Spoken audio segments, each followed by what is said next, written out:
Baahubali 2 cinema కోసం corporate కంపెనీలు కొన్ని బల్క్ గా టికెట్లు బుక్ చేసుకున్న విషయం తెలిసిందే. కొన్ని సంస్థలైతే శుక్ర శనివారాలు సెలవులు కూడా ప్రకటించాయి. ఎన్టీఆర్ కూడా తన యూనిట్ కు సెలవులు ప్రకటించాడు. ప్రస్తుతం షూటింగ్ కు బ్రేక్ ఇచ్చాడు. తిరిగి మే 6 నుంచి కొత్త షెడ్యూల్ ప్రారంభించబోతున్నాడు. నిజానికి NTR shooting break, Baahubali 2 release రెండు కాకతాళీయంగా అలా కలిశాయి.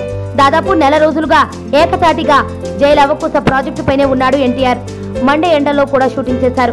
ఓవైపు ఎండలు మరీ పెరిగిపోవడం, మరోవైపు లాంగ్ షెడ్యూల్ కావడం, ఇంకోవైపు బాహుబలి 2 రిలీజ్ అవ్వడం.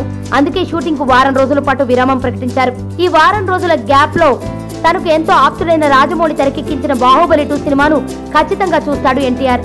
బాహుబలి 2 రిలీజ్ కోసం ఈగర్ గా వెయిట్ చేస్తున్నట్టు ఐఫా అవార్డుల వేదికపైనే రానాను ఉద్దేశించి ఎన్టీఆర్ మాట్లాడిన విషయం తెలిసిందే. నా పేరు ధనుష్ రిషి. అందరూ ముద్దుగా దరి దరి అని పిలుస్తుంటారు. దేవుడికి నా పైన ఉన్న క్లారిటీ, నా బ్యాడ్ లక్ ఉన్న గ్రావిటీ నాకు చిన్నప్పుడే అర్థమైంది. నా లైఫ్లో లక్ ఫ్యాక్టర్ రాంగ్గా ఉండొచ్చు, కానీ లవ్ ఫ్యాక్టర్ మాత్రం చాలా స్ట్రాంగ్గా ఉంది. ఒక మనిషి చేయి చూసి తన జాతకం మొత్తం చెప్పేయగలను.